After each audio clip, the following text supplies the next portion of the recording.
host and their guests do not necessarily reflect those of Para X, its affiliates, or its sponsors.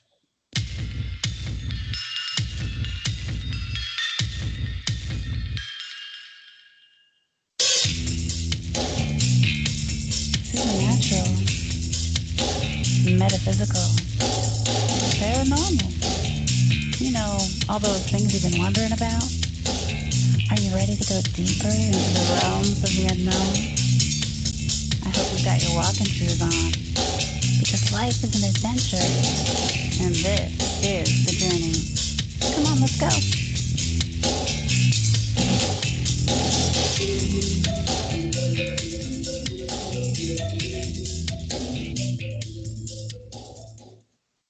Hello and welcome to the show, everyone. It's the Journey Radio Show, and hey, we're showing up as the She-Squatchers. I'm Jen Cruz, your host, and I've got my fellow teammates on the line. I've got Jenna Grover. Hi, Jenna. Well, hello, hello, hello. Nice to be here. And Tammy Tricle. Hi, Tammy. Hi, everybody. And tonight we've got a super fun guest. Glenn Mink was with us last week, and he said he had lots more stories to share with us. So we thought, hey, let's do a continuations of last week's show and bring him back on so we can do a part 2. So, hey, Glenn Mink, are you there? Hey. I am here. How you guys doing? Good. We're excited you could come back and join us tonight. Yes. Everybody wanted to hear more of your stories. So I hear you have more Bigfoot stories for us from Kentucky. Oh, absolutely. Got all kinds of stories. I try to weed out the ones that aren't true. That's good. We would like Thank true stories. Yes, we would prefer true We stories. prefer the true stories, right? Exactly. Yes. Well, I found that that's the thing that when I started researching Bigfoot down in the same county where my grandmother had experiences, that there were people down there that if they didn't have an encounter themselves, they would make one up. So, you would get stories that, just weren't true at all, or told to go to a certain area that there was nothing there. So I had to learn at a very young age that not everybody told you the truth. So did these people want to fit in having a Bigfoot story? I mean, was everybody having a Bigfoot story? So the ones that don't were like, hey, yeah, I want to fit in. I want to be cool like everybody else. Well, I think the truth is that the area that I was researching, where my family's from, had so many real encounters for people that everybody just wanted to have an experience. And so I've found that one thing I don't do, and you'll never catch me doing this. I'll never tell you what county in Kentucky. I'll never tell you within 100 miles of an encounter. I think I said this on the last show, and it's mainly safety reasons. I don't want somebody to go down and get hurt trying to look for Sasquatch. And if one's still in the area, I don't want them harassed. So, there's two reasons for it. I've had nightmares about that, Glenn. I did. I've had serious nightmares about taking people out to a place where I've found Bigfoot to be and showing them the different things that I would do with them, and then having find out later that they did those things without me there and captured a baby Bigfoot. And I was like, no, give it back. Yeah, exactly. And that's some of the things like the county that my grandparents were born, or not really born in, but where my father and mother were raised in. There's a lot of mistaken identity of animals that get mistaken to be Sasquatch and they're not, or encounters that were something else. And I'll give you one real quick example. I did some research because I heard that there was a circus train that had wrecked on one of the train lines going into the county back in the early 1900s.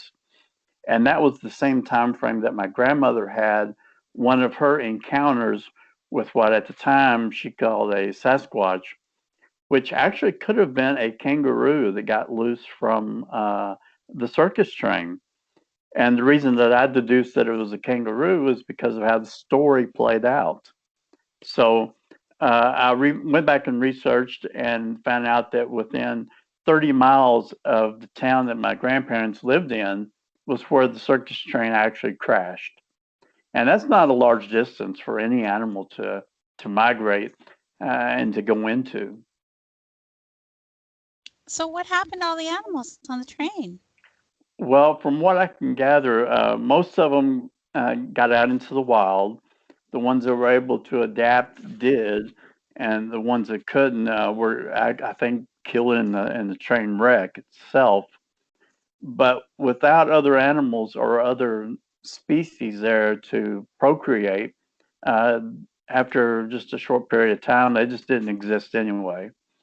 But animals that are able to live a long lifespan, such as chimpanzees or gorillas, and I'm assuming now kangaroos, they were able to hang on for a little while. And a kangaroo unkept gets to be a gnarly looking animal. So from what my grandmother had told me from the first encounter she had, uh, this thing screamed at her and jumped about 25 feet straight down a cliff. And so if you're looking at a kangaroo, well, that's not out of the reason to think kangaroo couldn't do that. Gotcha. That makes sense. That makes sense. So the people were describing it. Did they think it was a Bigfoot? Well, back in the early 1900s, I would say not many people had been face to face with a kangaroo to start with.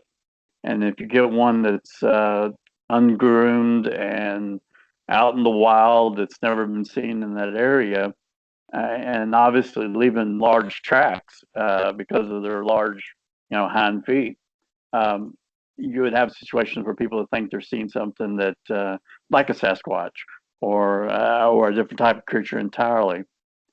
My I shouldn't say step uncles. My grandmother's brothers um, tracked this thing after she had saw it, and they tracked it to an edge of a ridge line, and they had never seen anything like that before in their life, so they didn't know what they were looking at, and they didn't want to pull the trigger on it because they weren't sure what it was. So they left it alone and let it go. And I think within like 15 years, the stories of seeing that particular type of animal died down. No one saw it anymore anyway. Makes sense. Makes sense. So you've heard lots of stories over the years about Bigfoot in the area, and you have to kind of figure out which ones are actually Bigfoot and which ones might have been something else, or which ones were a tell a story. What are some of the really exciting ones that you've heard?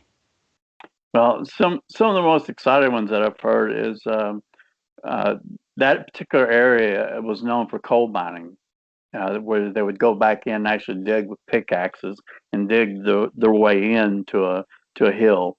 Is that Harlan? Harlan? Close, probably within 150 miles of Harlan, back towards the west. Again, I don't really want to give away the county, but pretty close to that area.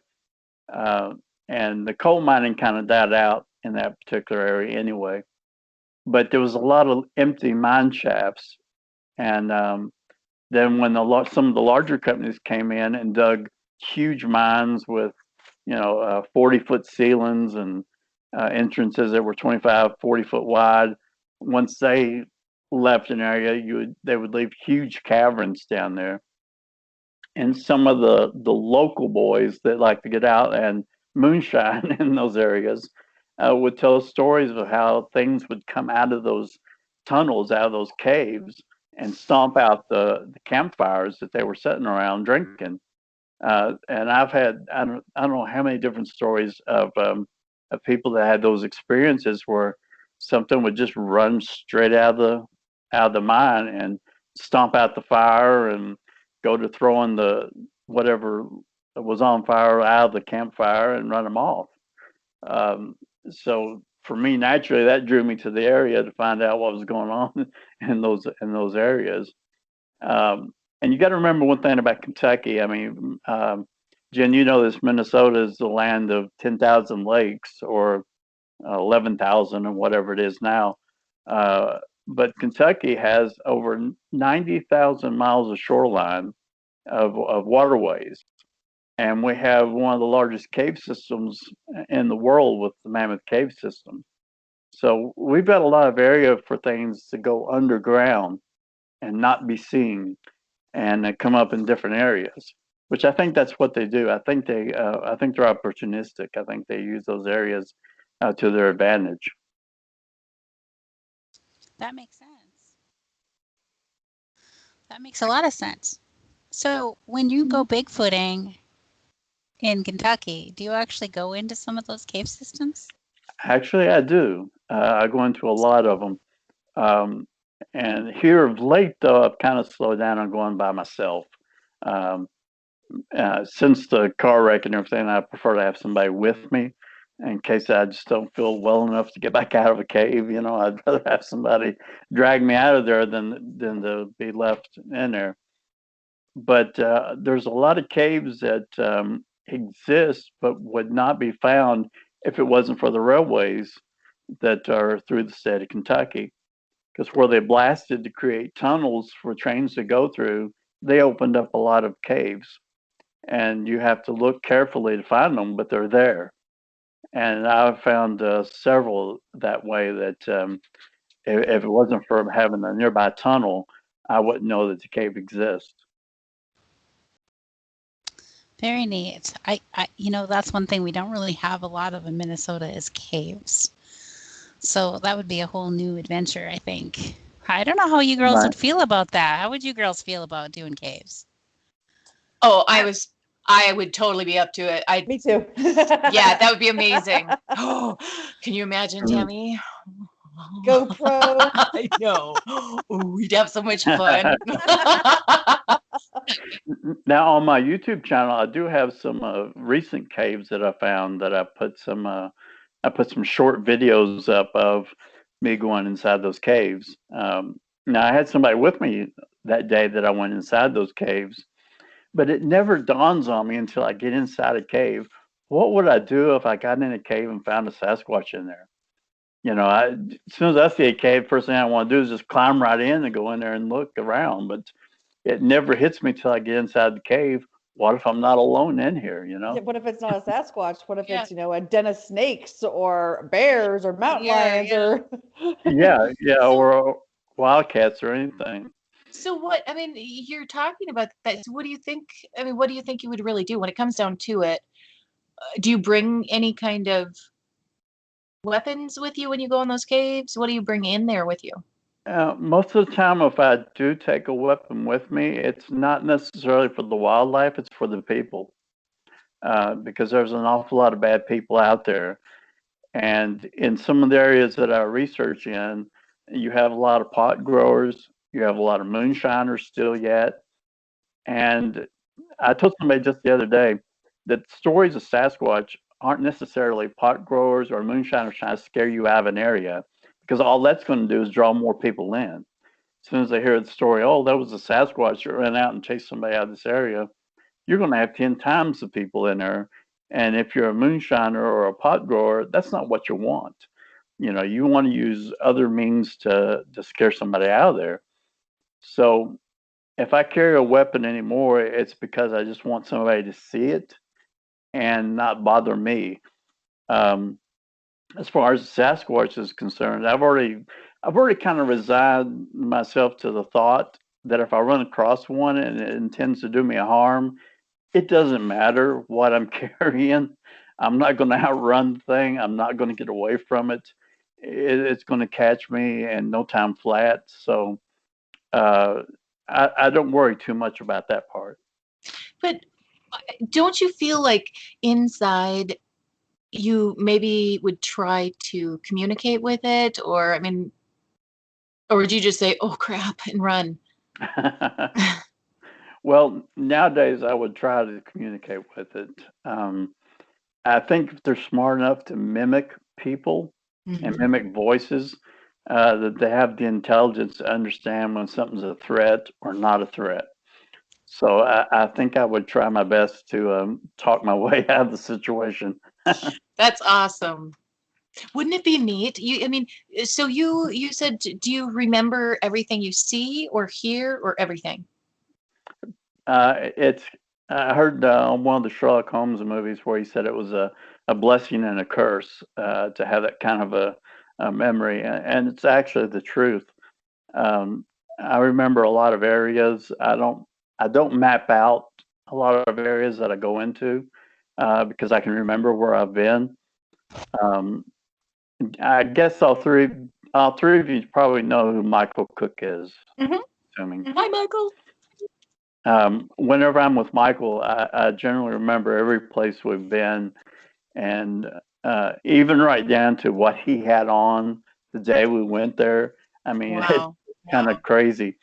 Um, uh, Even with one of our last experiences with Darby Orcutt, I think you guys may know who Darby Orcutt is.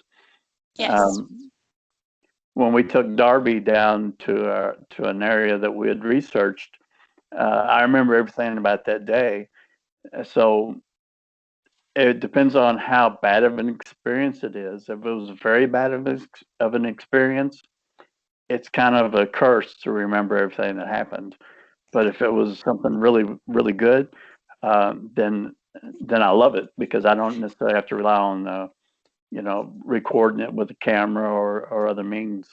Yes. Oh my goodness. Well, okay, so say you were in a perfect situation and you were watching a Bigfoot community and you heard them communicating with each other and using their arms and things like that.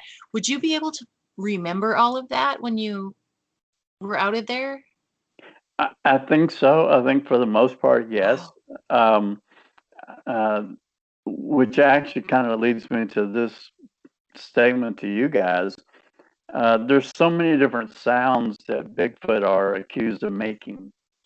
And so, do you think that that is their language, or do you think that that is something that they do depend upon the situation that's at hand? Like the whoops? Like the whoops, like the tree knocks are now. I know some people that think that they, instead of making knocks on trees, they actually take their fingers inside their mouth and just uh, pop inside their mouth that way.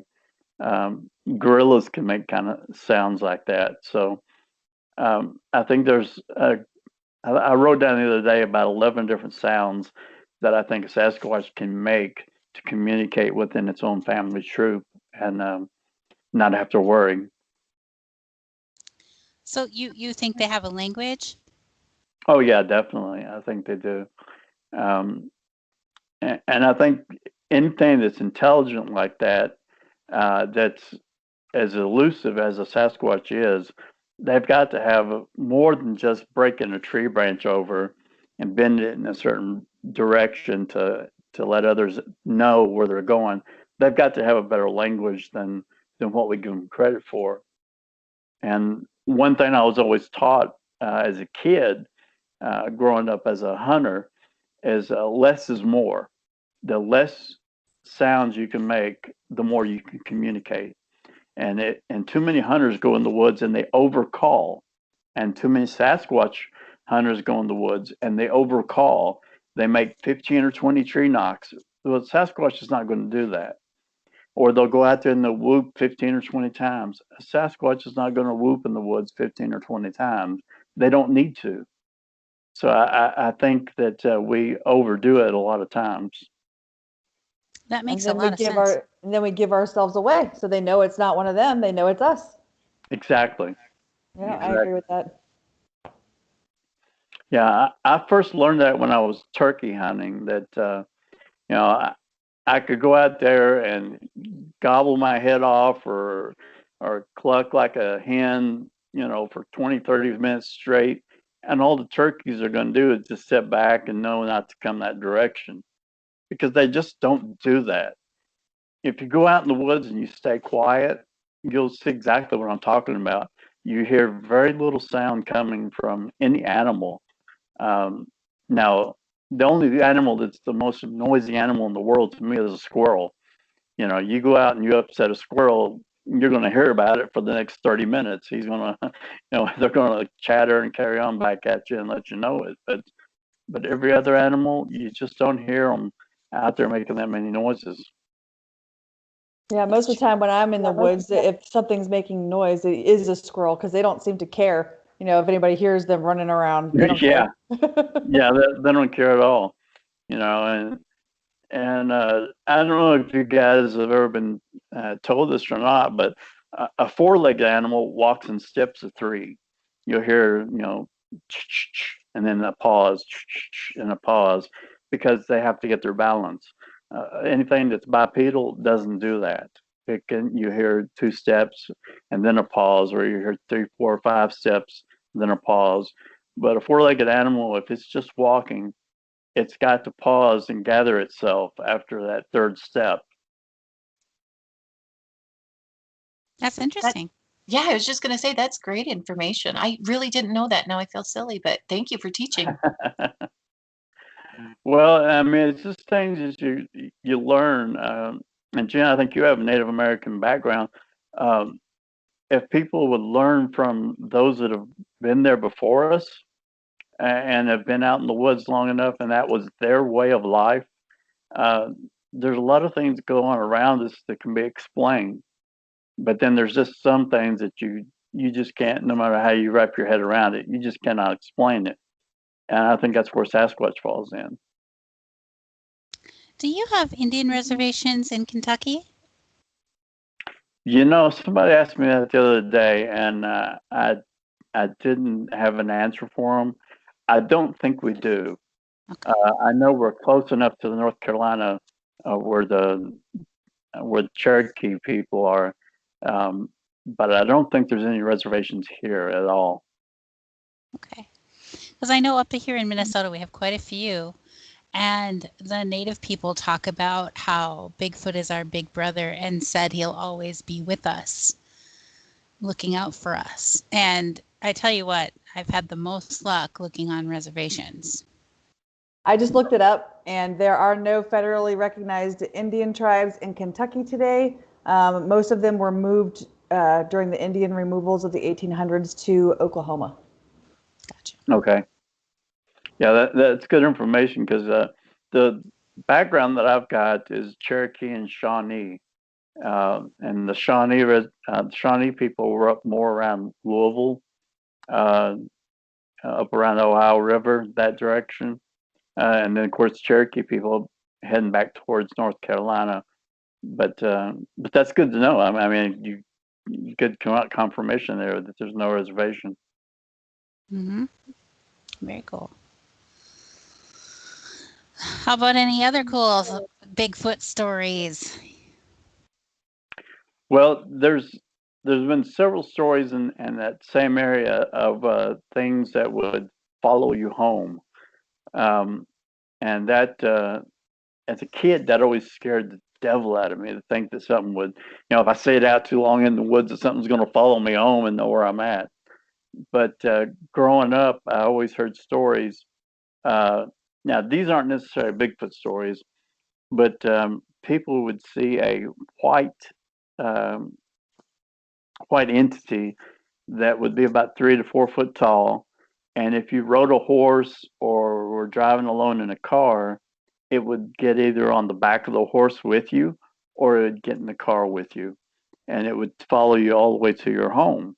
And so the area that my grandparents grew up in, that was something that no one wanted to have happen after dark by themselves. Most everybody would either conduct their business and get done before dark, or if they were out after dark, they'd make sure they had somebody with them. And that might have been so it would stay with them and not themselves. Oh, that's rotten. Shame, shame, Grandma, Grandpa. Shame. Yeah, exactly. Yeah. But now I've heard the shape of these things and what they look like, and I'm not sure if I'm pronouncing this correctly or not. But there used to be a comic strip in the 50s, I believe it was, Little Abner. I don't know if you guys ever heard of Little Abner comic strip, but there was something called a shmoo that is a little white creature. and it would stick with people and follow people. And that's kind of what this thing was like. It would stick with people and follow people. And my grandfather actually shot a vase that looked like a duck. Actually, it was a duck-shaped vase off of a fence post. Yeah, that's it right there. That's it exactly. My grandfather shot a vase and just completely obliterated it one night because he was convinced that one of those things was on the fence post looking in the house. So, uh, they can cause problems whether they're real or not. So, so they're white. Are they see-through or are they solid? No, they're pretty much solid. The picture that Tammy just put up, I think, was perfect on that thing. How would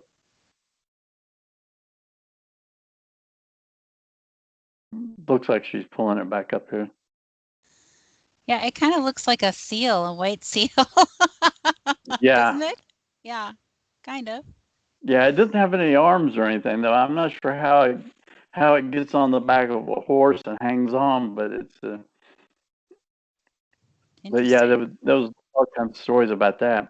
Those And shrews are awfully cute, though. I'm sorry, but can you imagine having a little shrew? Come here, come here, shoo, shoo, shoo, shoo. I'm sorry, but they're sure cute. Not saying that it may be like a jerk, but it's cute. I have a jerky cat, so I think I'd like a shoe. No, she has a psycho cat. Yeah. She has a psycho cat. Let's be yes. really An clear evil about that. Yeah. Yeah. Now there are a lot of stories from where my grandparents are of dogs and cats being taken and their bones found later where they've been eaten. And those stories are early enough back before Kentucky actually had coyotes in such large numbers that something else could have been taking them and killing them and eating them.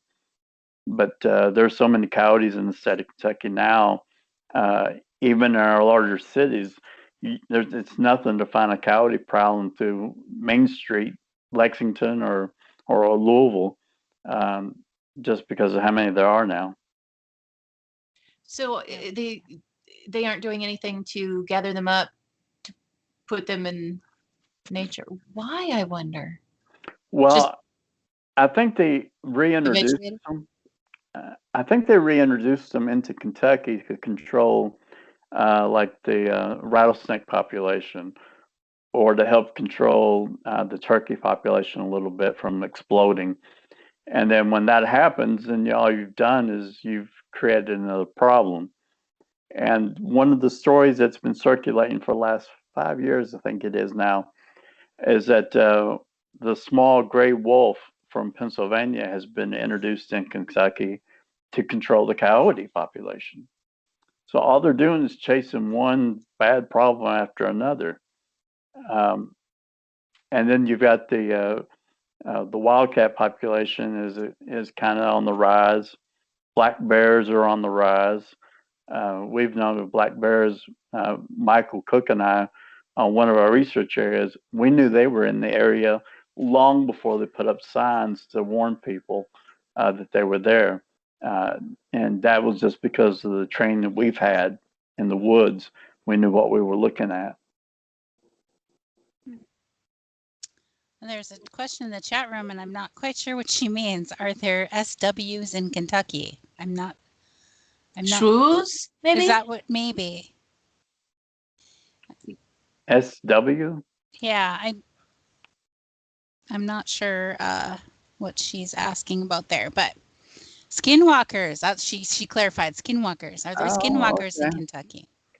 We know a lot of the stories are out there. And I have to say myself that there's been instances where I've looked at an animal and looked away because of being in a hunting situation. And when I've looked back, I've not looked at the same animal. And now I don't know exactly what a skinwalker, I don't know if they change their appearance or if they start out as a human being and then become an animal. But I've had those situations myself where I've thought I've seen something, and when I've looked back, it's something completely different. Interesting. Well, on that note, we have to go to our commercial break. So please stay tuned, everybody. We'll be right back with Glenn Mink. Thank you.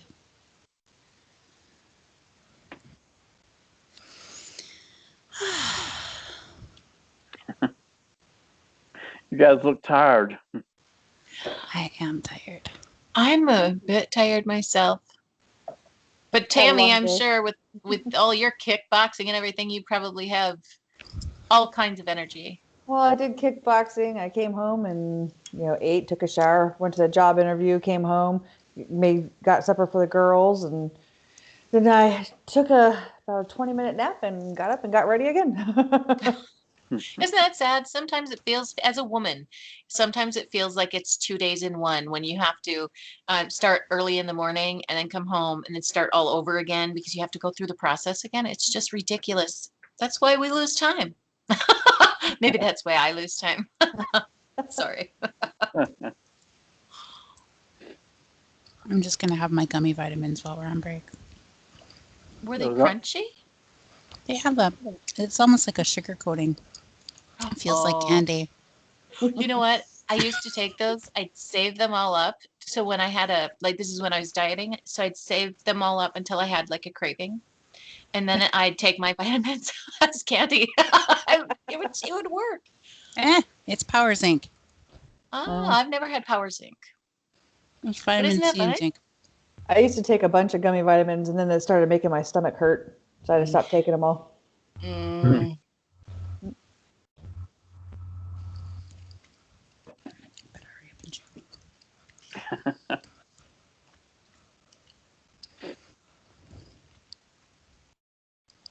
You know they make melatonin gummies now. I take those. Do you?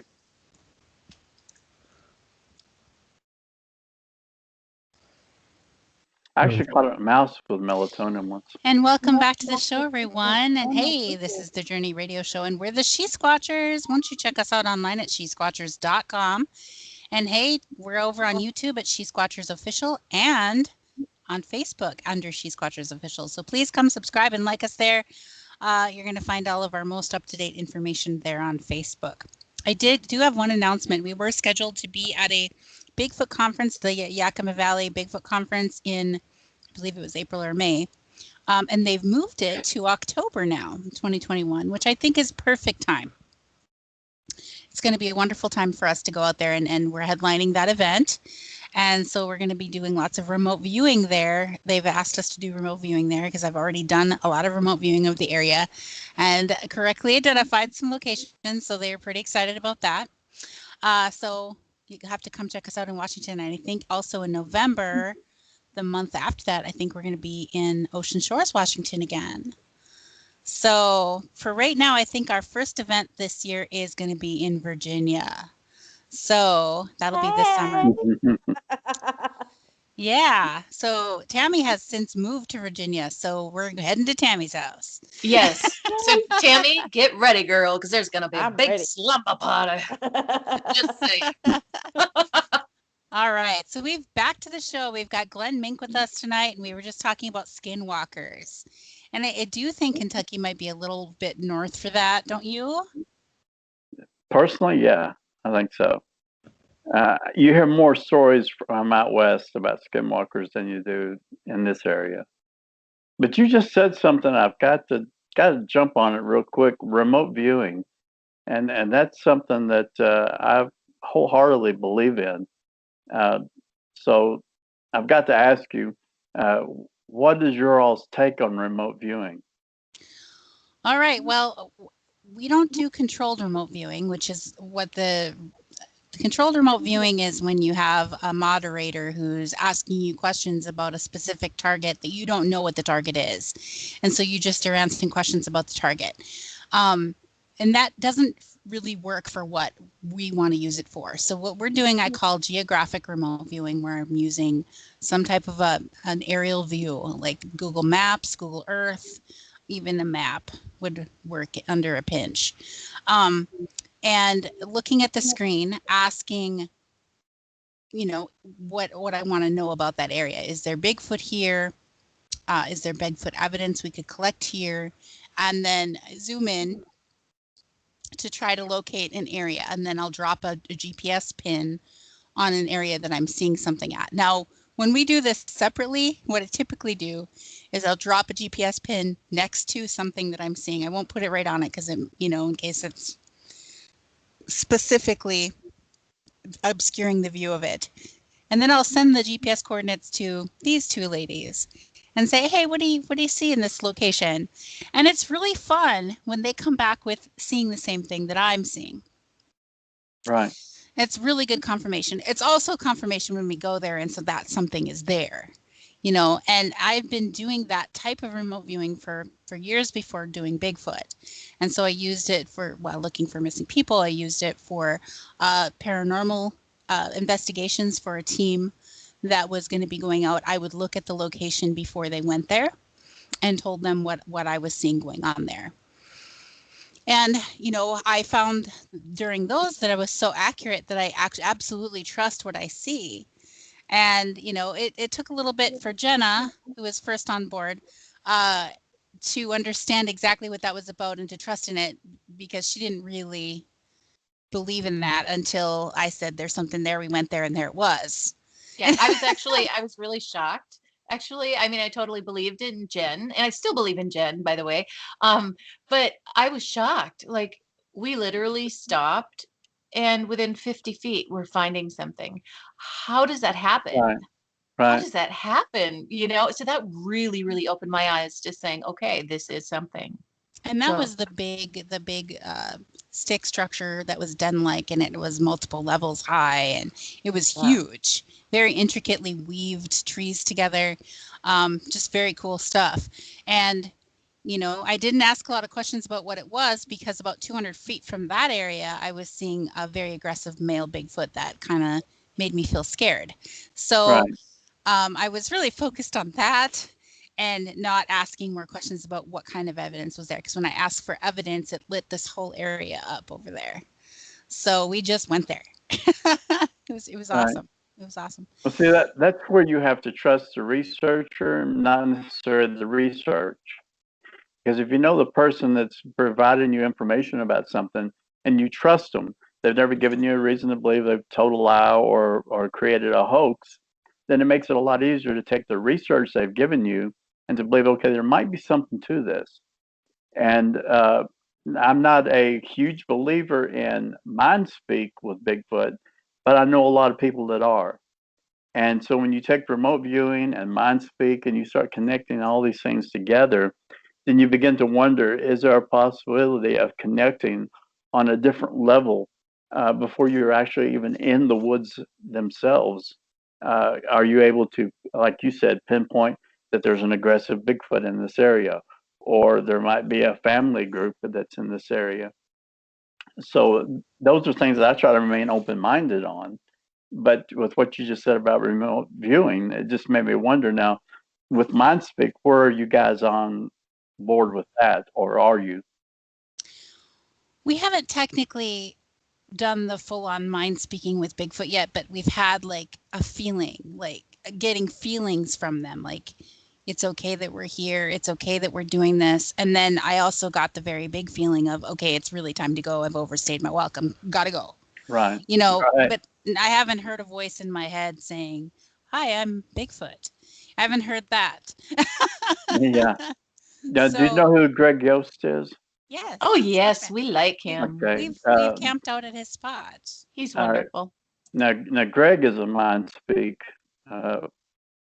individual, as far as I know, he still is.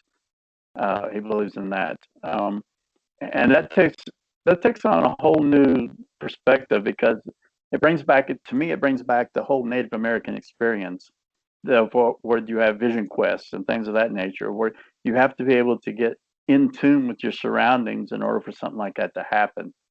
There's so many things that we have going on at one time.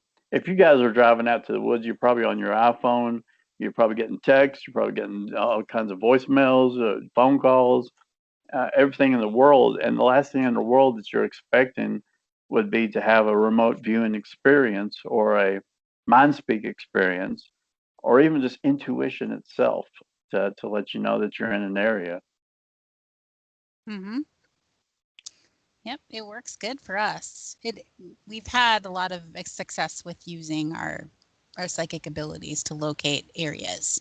There was one time where we were driving from one location to get to another location we wanted to check out, and I sensed it going 55 miles an hour, and I screamed, "Turn the car around! We got to get in that woods back there!" And there was a gravel pit behind the woods, right alongside the road, and we couldn't see the gravel pit from the road. And when we pulled in there, and clear as day, there were footprints going up to the top of the gravel pit, and it was an incredible find. So, that kind of, I don't like to be the one driving the car, because I want to have my my psychic awareness fully open, and I don't think I should be driving at the same time as doing that. Right. So I like to be the passenger. Right. What Tammy just mentioned a job interview, I think, earlier tonight, right? There Yes, are I did. times that you have job interviews that your intuition automatically lets you know, I've got this. It's a done deal. I'm just waiting now for them to call me back and tell me I've got the job. And we overlook so many times those internal mechanisms that lets us know we're in the presence of something. And I think if we got more in tune with nature and less in tune with technology, I think the better off we would be in discovering what's really out there, because there's things discovered every day. Oh, I agree with you so much. It's technology that's just taken us away from seeing, feeling, Amen, brother. Right. Say it again. Say it again. That's right. That's right. Well, it amazes me how many people cannot let go of a cell phone just to go on a hike in the woods and do a research trip for Sasquatch. Now, I'll take mine because if I see something, I want to record it. Yes. Yeah. Pictures, video. That's why I take mine. Yeah, mine Exactly. too. Yep. Exactly. But rarely will I answer the phone unless I know it's an emergency or someone's trying to call me 2 or 3 times in a row. Then I know something's up. Something's got to be checked on. But other than that, when I go out in the woods, I really just want to be left alone to nature and see what's out there and experience it. It's so much more relaxing. I agree. I go walking and hiking in the woods a lot here, and everybody's got their phones and they have their earbuds in and listen to music. They're not even paying attention to all of the nature, all of the noises and everything. And I'm just amazed that people. Why are you even there? Go run on your treadmill. Why are you out in the nature if you're not going to be fully immersed into it? Right. Now, Jen said earlier about what would I do if I saw a Sasquatch? Would I try to communicate with her or not? And what is the first thing a person does when they feel intimidated? They put their head down. They look down. They won't make eye contact. But yet with our telephones and the technology we've got, we don't have to worry about showing those kind of responses to people because they never see those. They just get what we text back. But animals are just completely different. An animal will be able to tell immediately if you put your head down. You do that to a wild dog. You put your head down, and they're not going to leave you alone. So if you're out there with a Sasquatch, the thing that you want to do is you want to have confidence in your own self and what you're doing. Because if you don't have that confidence, the first thing they're going to do is read you and know whether or not they can intimidate you. Oh, yes, and you're right. And that's a lot of animals are like that. They really are. In fact, a lot of people are like that. What am I saying? I was going to say that people, when I meet people on the trail, if I feel weird, like somebody weird is walking behind me, I stop and I turn around. I'm like, you can go by. I'm not going to let them follow me. Right. And I hate to keep going back to the job interview, but even in a job interview, somebody interviewing you, if they keep making that straight eye contact with you, they're trying to read you. And if you let them intimidate you to the point to where you no longer feel comfortable making eye contact, then if it's a job for management, they're not going to choose you because they've been able to tell that you're going to back down, you're going to give in. That's what you're doing wrong, Tammy. You need to stop looking them in the eye the whole time. They just want her to be a manager all the time. She don't want it. I always look people in the eye. They're always trying to get me to be the manager, and I don't want that job right now. I want your job. I want to be the interviewer. I really don't. I just want a 9 to 5. Give me my paycheck. Let me go home. I don't want your responsibilities anymore. I tell you what, I've been in that position where I've had 43 people that I had to worry about underneath me in a position. And at startup meetings, one of the things I quickly learned was don't try to make eye contact with 1 or 2 people, because if I do that, they're going to feel that something's wrong with them. But if I get the whole group and make it a peripheral vision thing, then I can contain the whole group and get across what I want.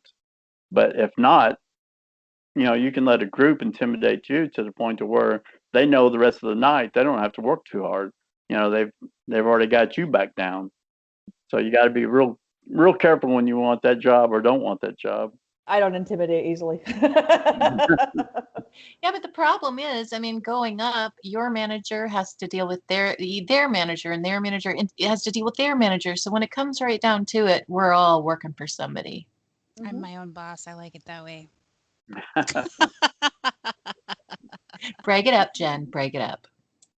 I think that's the same thing with the wildlife.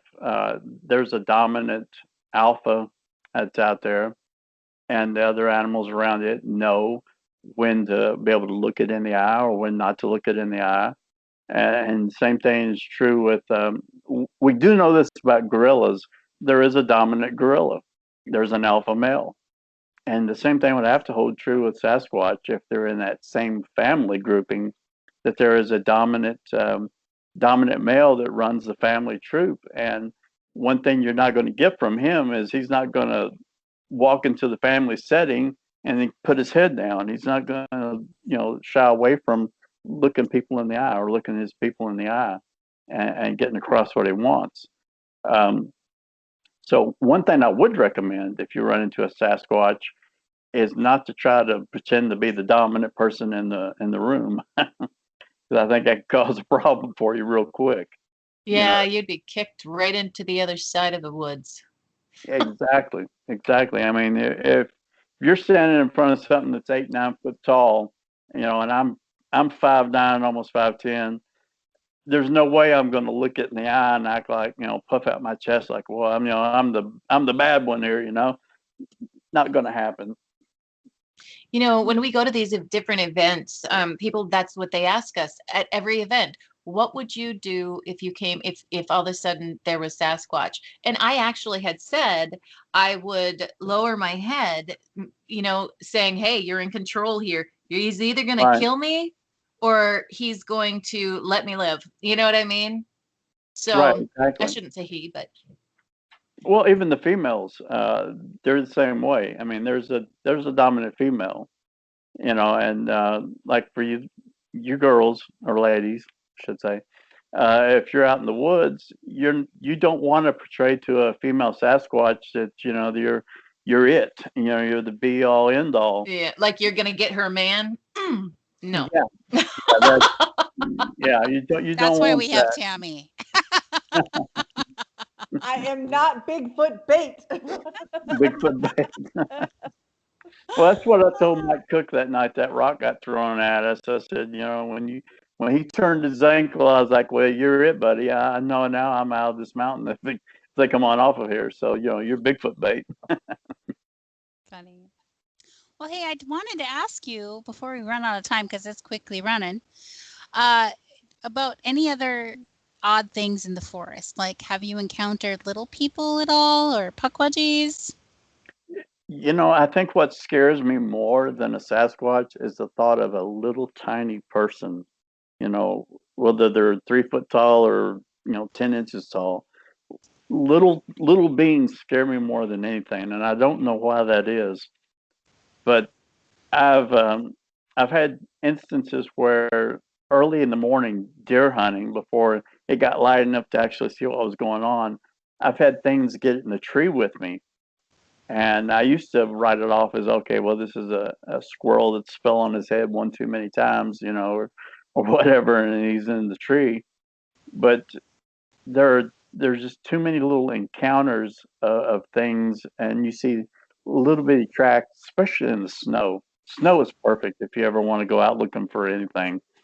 You see little bitty tracks in the snow that don't fit the traditional rabbit track or the squirrel tracks, and they don't have, 3 or 4 toes going in different directions, but they look like little footprints, you know.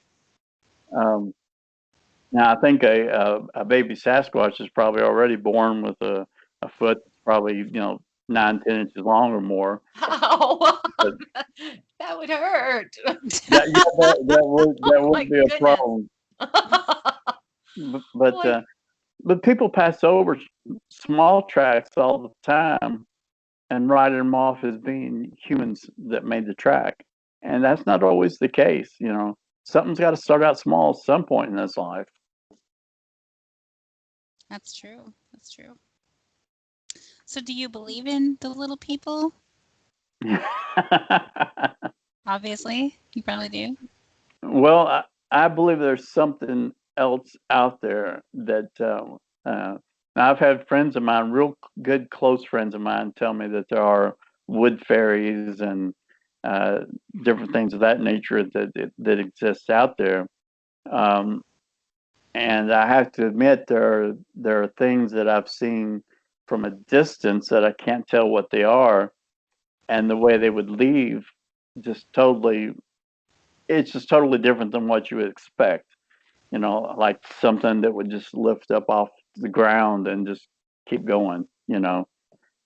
That's not a way a bird or an owl or anything like that would take off, you know.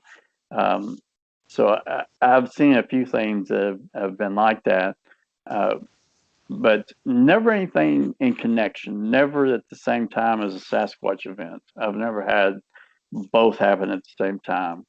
Um, and I don't, personally, I don't think they would. I don't think they would happen at the same time. why do you Okay. think that?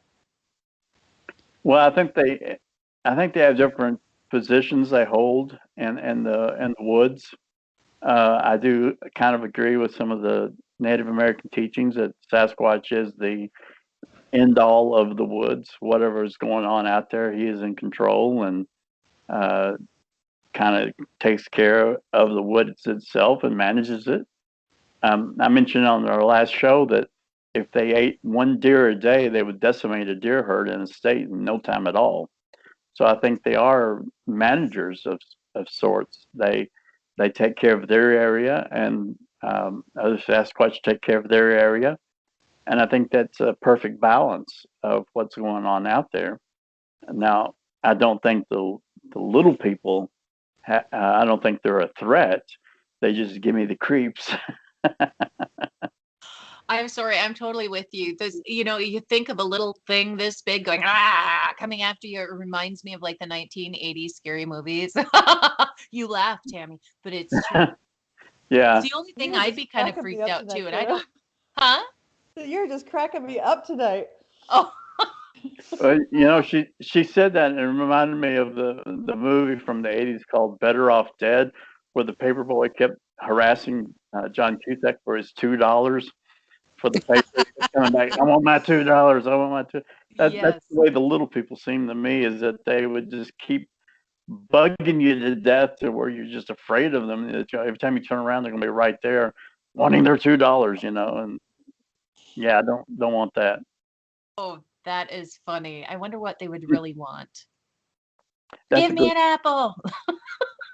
That is a really good question, because when you talk about population of any kind of animal species, how many of those could exist in the wild without being found? A lot.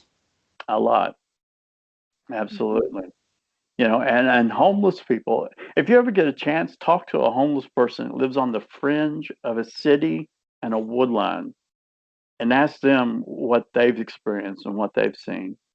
And you'll be surprised at the number of them that will tell you stories of seeing little beings, or even some of them will talk about Sasquatch or other or other paranormal events, such as lights that appear from out of nowhere.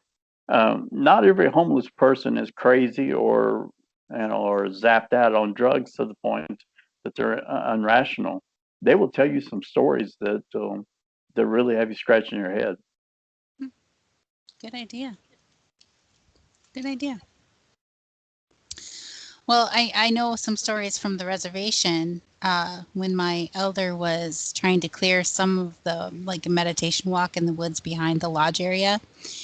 He had hired some people to clear a path, and they would only work there for a couple days and then they would disappear. And he'd track them down and be like, "Why do you quit? Why is everybody always quitting on me?" And they'd be like, "Because the little people are bugging, they're scary.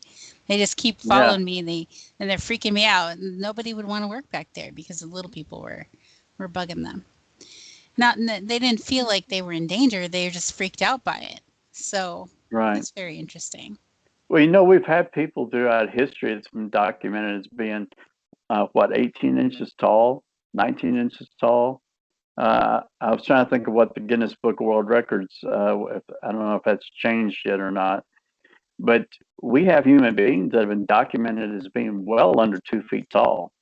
So to continue to shrink that even smaller is not impossible. Back in medieval times, if a family had a child that had Down syndrome or was retarded or had any kind of birth defect, a lot of times they would turn them out into the woods. And if they lived, they lived, and if they didn't, they didn't. They would consider it a curse. And a lot of those stories from medieval times are nothing more really than just regular people that have been unfortunate to have been born with a defect that put them out there. That is kind of sad. Mm-hmm. But I think in nature it happens too. Yeah. And look at the time that it was happening. They didn't know. In nature it happens still to this day. But I'm talking about bringing the children out who has, they wouldn't have known that it's functionable. Right. Exactly. Some of the smartest people out there are people that have Down syndrome. And if you just went by appearance and just first impression of talking to them, you wouldn't know that. But if you gave them a chance and talked to them, you would find out that you're talking to a very intelligent person. Mm-hmm. My aunt and uncle had, my whole life they've had a group home for developmentally disabled adults. So I grew up playing with the residents over there. So, some of them were on my level when I was a little girl. They were like my age inside. And so they thought it was great to haul me around in a box in the snow. I thought it was great too. It was really fun. Right, exactly. Yeah. Fun times. And I was going to say some of the smartest animals are the runts of the litter. Some of the most loving of a dog or a cat ends up being the one that's had the worst problems. And that music is our cue that we're at the end of the show. I just want to thank Glenn again for coming back and visiting with us once again, doing our part 2 from last week. And thank you for everybody who tuned in tonight. Thank you so much, and we'll see you again next week on Wednesday night. Good night, everyone. Night. Good night. Thank you.